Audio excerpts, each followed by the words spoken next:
Hi guys! So in this video we're going to be going over note reading, which is very important for everyone, and I know a lot of us have been struggling with it over the last couple weeks, so I figured I would just make a video going over all of it. So you will see in your music that there are the 5 lines and 4 spaces, which we call the staff. And the staff are just these lines right here that you see in all of your music. You always see it written on the music staff. Doesn't matter what instrument you play. And for the staff, as I just said, we have 5 lines and 4 spaces. So we have our 5 lines and our 4 spaces. And we start by counting from the bottom. So the bottom line is line 1. The next line up is line 2. Middle line is line 3. Next line is line 4. And the top line is line 5. So bottom up. Same with our spaces. This bottom space is the first space. The second space is the second space. The next space is the third space. And the top space is the fourth space. So for music, we always start bottom and go to the top. So now we see our music staff, and we have some type of big squiggly symbol in the beginning of it. And this symbol is called the treble clef. And a bunch of you see the treble clef in front of your music. If you play the flute, the clarinet, the saxophone, the trumpet, or the violin, you will always see a treble clef in the beginning of your music staff just to tell you what the lines and spaces are. But another symbol you might see could look like this. And some of you might think that looks like a sideways sad face. But actually, it is called a bass clef. And the bass clef is used by our trombones, the tuba, the cello, also the left hand of the piano. So all of those low notes, you would see a bass clef in front of your music. And then there's one more clef we're going to go over, which isn't as common. And that looks like this weird symbol, kind of like a super fancy 3. And this one is called an alto clef. And the only instrument that uses this clef is viola. So sometimes we even call this clef the viola clef because it's super special for the violas. So we have our treble clef, our bass clef, and our alto clef.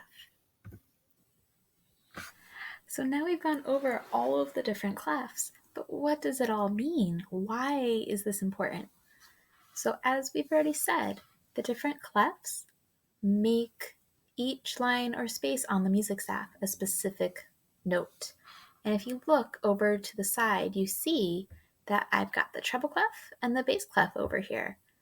And that we've got the bottom line is E, F, G. Then we go back to A because that's our musical alphabet. B, C, D, E, F.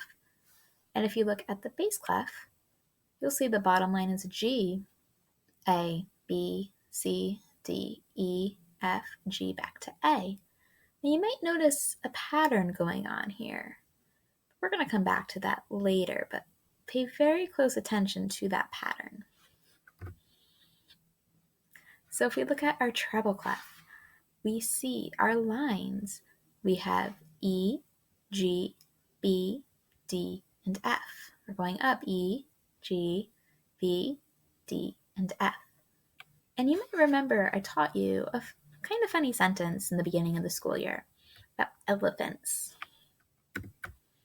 Elephants got big, dirty feet. And that was to help you remember these lines. Elephants got big, dirty feet. So that's why we learned that silly sentence about elephants. Then if you look at your space notes, you'll see F, A, C, and E. And you'll notice these notes are in between the lines. They're in the spaces. They do not have a line going through the middle like our line notes did. So line notes have a line. Space notes are in the space. So now we see our bass clef line spaces, and we just went over the treble clef ones. So for the bass clef, we see our line notes, the ones with the line going through it. We have G, B, D, F, and A. And again, that doesn't spell a word, so there's a sentence that helps us out. And that is good burgers deserve fries always. Good burgers deserve fries always. G, B, D, F, A. And again, it's bottom to top. And for our space notes, we have the letters A, C, E, and G. And that doesn't really spell a word either. So we have another sentence to help. That would be all cows eat grass. All cows eat grass. So if you play trombone and you're unsure of your notes, either of these sentences, good burgers deserve fries always, or all cows eat grass, will help you out. And then our last clef we're going to go over is our alto clef or our viola clef. In this one, we have the letters F, A, C, E, and G for your line notes. And you'll see the line is going right through the middle. And it spells a word. It spells face, the letter G after it. But if you want a sentence to help you remember that, we can use frogs and cows eat grass. Frogs and cows eat grass. So whichever is more helpful for you, face G or frogs and cows eat grass. And then if we look at our space notes, we have G, B, D, and F. And that also doesn't spell a word. So we get the sentence, great big dragons fly. And I mean, I always like that one because it's about dragons.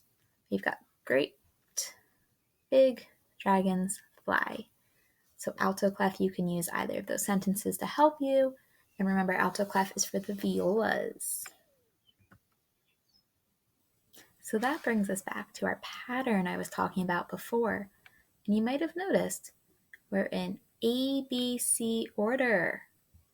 We've got A, then if you go up one line, it's B, one space to C, one line to D, one space to E, one line to F. Same down here. We start on A, go up one line, we get B, one space C, D, E, F, G. And that's the cool thing about the music staff. If you go up one line or a space at a time, it goes in ABC order. If you go backwards, back down, you're just going in backwards ABC order. Down to E, D, C, B, A. So that's a neat little trick to help you out if you're struggling with what notes are what. If you know what one of them is, you can go through the alphabet. So now it's time to figure out a note. And you see on the right of your screen, you have a music staff. It has a treble clef. So we're going to use the treble clef lines and spaces. And we have a note right here. So to figure out this note, step 1, does the note have a line going through it? So we're going to take a close look. Is there a line going through the filled-in circle of this note? The answer is yes, there is a line. You can see it's right here going through the middle. Which brings us to step 2. Use your sentence. So because it's on the line, we know we use our sentence, elephants got big dirty feet, and not the space. So we've got elephants got big dirty feet. So what note is this going to be? Elephants got big dirty feet.